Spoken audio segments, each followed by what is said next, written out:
At ito yung binigay sa akin. Ako na naglagay ng sili. Tikman natin.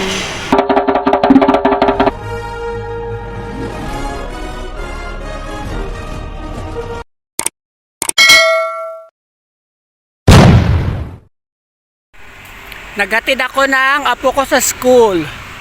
So habang naghihintay ako sa kanya, lumabas ako ng school at naghahanap ng makakainan. Ang sabi sa akin ni Manong Guard, meron daw dito sa malapit. 15 minutes walk. 15 minutes walk ha, mabilis tong lakad ko, baka makuha ko ng 5 minutes. Kasi sa school, may bilihan din doon. Eh ang kaso, syempre, sawa din ng lola nyo maghanap ng iba. Eh may sapat naman na budget si Boss Charles. Mangga oh, walang bunga, may bulaklak. Tapos si kuya gaantay ng bus. Napakatahimik talaga ng lugar nila. Tingnan nyo. Oh,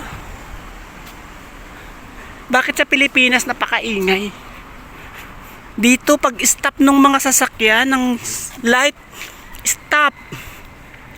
Walang sumisingit kahit mga tao, walang nakikieksena na nagmamadali. Walang ganun.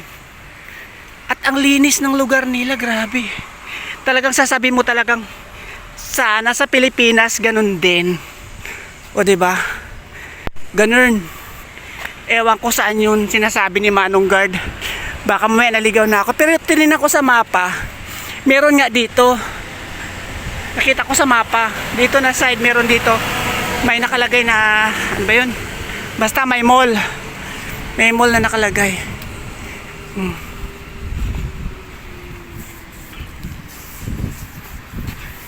May nasalubong ako kaya nagsumigil akong salita. Tapos may school. Dito lahat ng mga ano dito, parang ito group ng mga building. Yan. Sa baba niyan may mga school. May mga daycare center. Ganyan o, kunyari, nakita, ganyang kulay. Isang bloke yan. Ganyan lahat ng kulay. Yan. Sa kabilang bloke, ganyan lahat yan kulay. Walang mahirap mayaman. Pantay-pantay ang itsura ng bahay. Sana all. Tapos dito si mother nagpapahinga. Ah, ito na yun. Ito na yung mall. Ito na yung kainan. Nasabi ni Manong Guard, 15 minutes. Ang lapit lang naman pala. Carry over lang. Chika-chika bells lang. Ito ang pangalan ng condo na to is Oasis at Elias. Dito rin sa ano, sa Passeris. Ito Hillview at Elias RC. Oh, di ba? May Happy National Day pa rin sila ditong eksena. O, tingnan nyo, oh. Stop ha. Oh. Di ba? Ganun ang drama. Hindi pwedeng basta-basta tatawid. Ang ganda oh. Oh. Ang linis. Kakatuwa lang dito. Naghintay ako makatawid. Kasi akala ko bawal pang tumawid. Tumawid si ate. Sumunod na ako. Carry lang naman. Tama. 'Di ba? Ordinaryong ano lang to dito nila, community.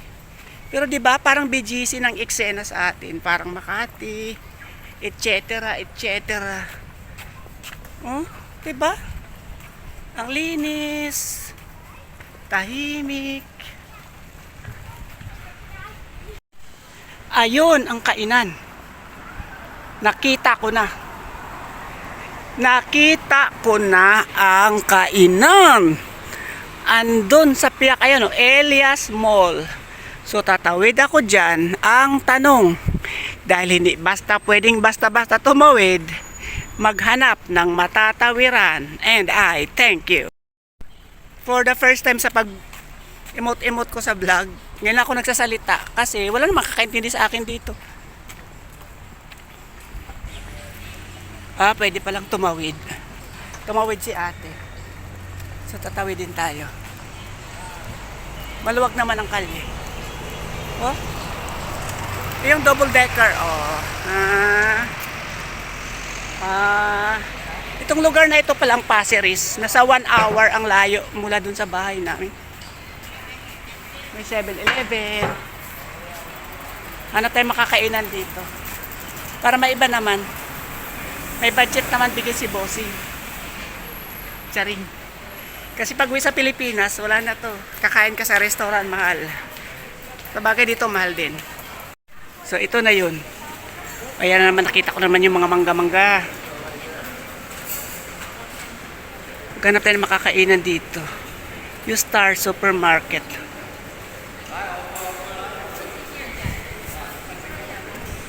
May Julius Ditis.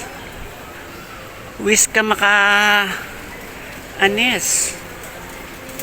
Makamatis na mga eksena. Or else, at ang CCTV dito nagkalate. Hindi ka talaga pwedeng basta magtapon. Kahit malang toothpick, makikita ka te. Diyos mio, garapon. Wala kang kawala dito. Yung mga baby, oh. Oh. Yeah.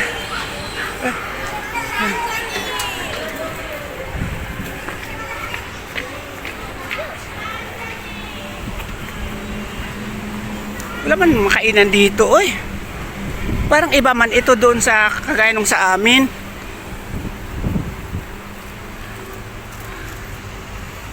Oh. Wala sa yung kagaya sa amin na may kainan.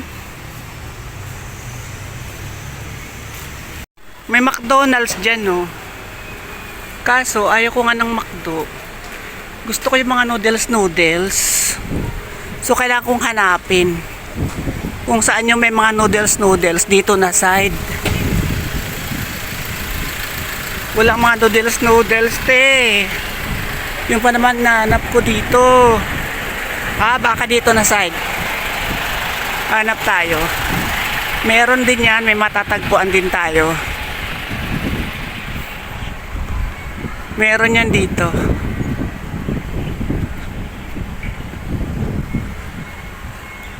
Grabing init dito te, parang summer ng Pilipinas.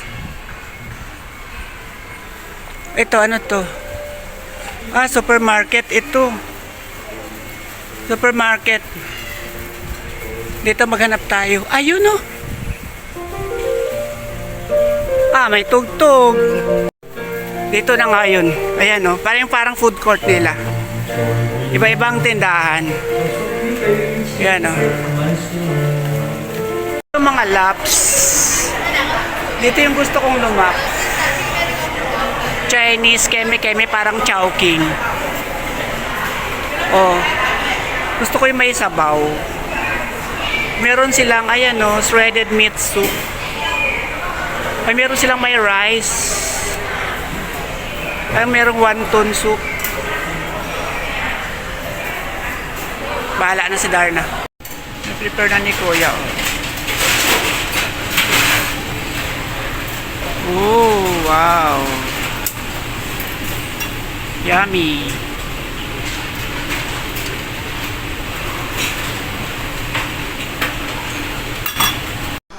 So, dito sa kanila, meron ding tinatawag na expectation versus reality. Yan yung in-order ko.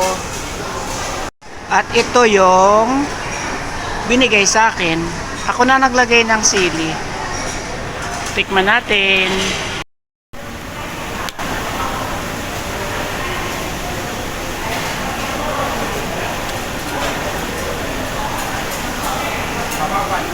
Yung lasa niya, parang ano, lasa ng sabaw. Parang nilagang pata ng baboy. Ganun yung lasa ng sabaw. Tikman natin tong ano.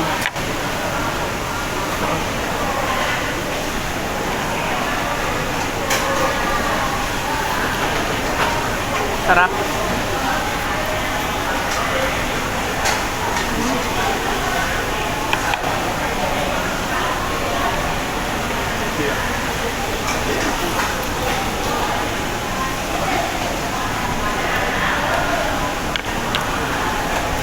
Ang presyo nito is $4.50. $4.50. So, nasa 200 plus.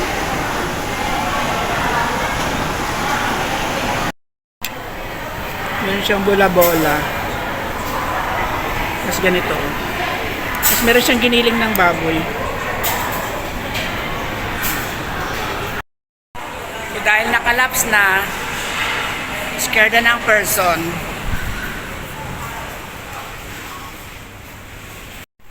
Tapos dito, may tumutugtog din doon, na mag-donate ka din. Meron din ditong ganun.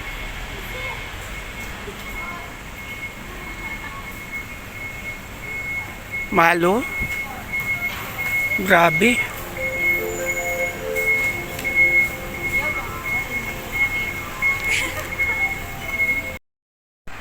Tapos nang lumaps, kaya back to school na.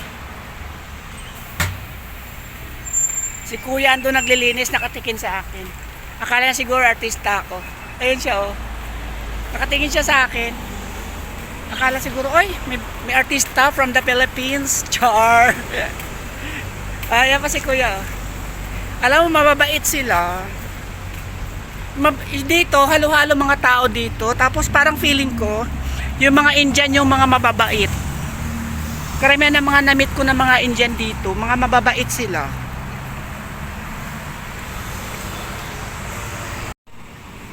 Tatawid na naman ako pabalik doon sa school ng apo ko. Ayun yung school, Tatawid ako doon. Dito ang daanan. Dito sa Pilipinas, pagka ganito, yan, pwede ka nang tumawid. Yan, maluwag.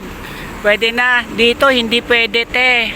Kailangan, kung saan yung pedestrian lane, doon ka mismo tumawid. At tingnan mo sila, hindi sila lumalampas sa guhit, te. Tingnan mo. Tingnan mo, yun. Pag hinto, kahit walang ibang sasakyan, tingnan mo, walang gumagalaw. Kasi nakasign na lahat na hinto sila lahat. Diba? Tingnan nyo. Ganon sila. Sana all Singapore, pati Philippines. Diba? Kalmado lang sila. Wala kang marinig na bumubusina, etc. Relax lang. Wala silang problema sa buhay. Hindi kaya ng Pilipinas, mga driver sa Pilipinas. Diyos ko po, may dumikit lang konti. Wow. Ganon. Dito wala, te. Tahimik lang, Kita mo. Hindi sila basta-basta tumatawid pag hindi pa nila time tumawid. Kalmado lang.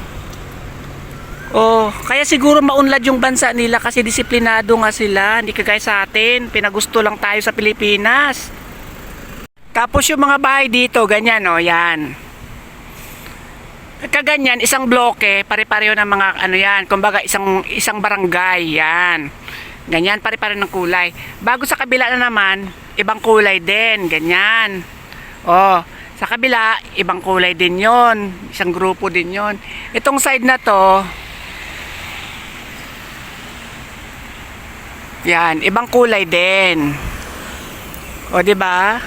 Ganyan, tingnan mo, diba, maluwag na. So, dapat, sa Pilipinas yan, pwede ka nang tumawid, magpinagusto ng tinawid. Dito, hindi pwede. Hintayin mo talaga mag-green yung tao-tao doon, bago ka tumawid. Tingnan mo. Ganyan lang. Tawid na ako. Ganyan ang eksena dito, te. Tapos, pag nakita mo nga may oras yan, pag-alanganin ka na, wag mo nang ipilit, tapos tatakbo-takbo ka. Bawal. Hindi pwede. Mabanggels ka dito, neng. Hindi pwedeng magpinagusto dito. Naku po. Mga floor contemplation ka dito. Dapat yung mga kung ano pag napunta ka sa mga ganitong lugar, kung ano makagawian mo sa Pilipinas na magpinagusto, baguhin mo. Huwag mong dalhin dito yung ugaling Pilipinas mo. Naku po. Floor contemplation ang ending mo dito na side. Hindi pwedeng pinagusto. Kailangan susunod ka sa batas nila. So malapit na ako sa school.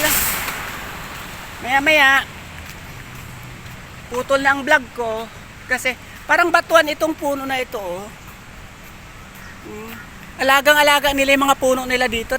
Lalaki ng mangga. Puro mangga yan, puno ng manggang lalaki ng puno. Tapos ang daming ibon, kalapati, uwak, dami.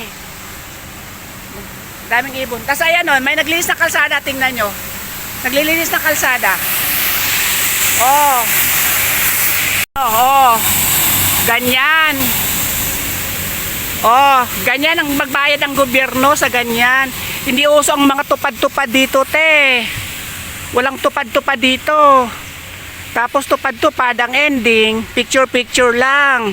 After picture, get luck na ng sweldo. Tapos tong-it na, oh my God. Bawal pa ako tumawid kasi naka-red pa. Kahit walang sasakyan. Oh, walang sasakyan. Oh, wala. Bawal pang tumawid. Hintayin mo mag-green yung tao-tao bago ka tumawid. Yan na yung school ng apo ko. Oh, hanggang dito na lang ha. Next time ulit, irarampa ko kayo ulit dito. Bye! Thank you for watching.